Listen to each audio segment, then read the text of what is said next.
प्रधानमंत्री नरेंद्र मोदी के 20 लाख करोड़ के राहत पैकेज के ऐलान के बाद सबको वित्त मंत्री निर्मला सीतारमण का इंतजार था।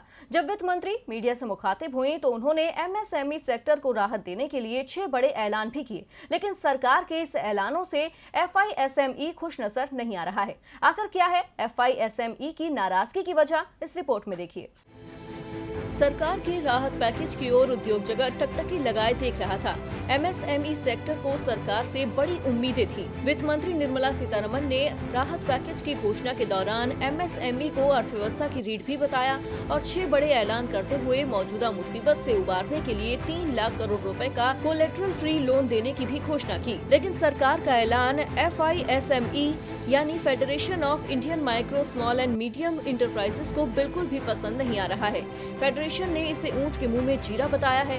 साथ ही कहा है कि सरकार का ऐलान केवल बनावटी और बहुत छोटा है, जिसमें एमएसएमई सेक्टर को राहत नहीं मिलेगी। एक निजी चैनल से बातचीत के दौरान एफआईएसएमई के प्रेसिडेंट अनिमेश सक्सेना ने कहा, सरकार से ये उम्मीद बिल्कुल नहीं थी। आज बड़े पैमाने पर एमएसएमई के सामने सैलरी की परेशानी है। मार्च और अप्रैल की सैलरी किसी तरह से कर्मचारियों को दे दी गई, लेकिन आगे अब देने की स्थिति में नहीं है। इसीलिए सरकार से कम 2 महीने तक कर्मचारियों की सैलरी की मदद की उम्मीद है। अगर एमएसएमई सेक्टर को सीधी मदद नहीं दी गई तो बड़े पैमाने पर लोग बेरोजगार हो जाएंगे। अनिमेश ने कहा कि एमएसएमई सेक्टर नाजुक हालत में है, उसे ऑक्सीजन की जरूरत है, लेकिन सरकार मेडिसिन दे रही है। अगर अभी सपोर्ट नहीं किया गया तो अगले 3-4 महीने में और बुरी हालत हो जाएगी। कुल मिलाकर देखा जाए तो एमएसएमई सेक्टर सरकार को राहत पैकेज पर दोबारा विचार करने की मांग कर रहा है।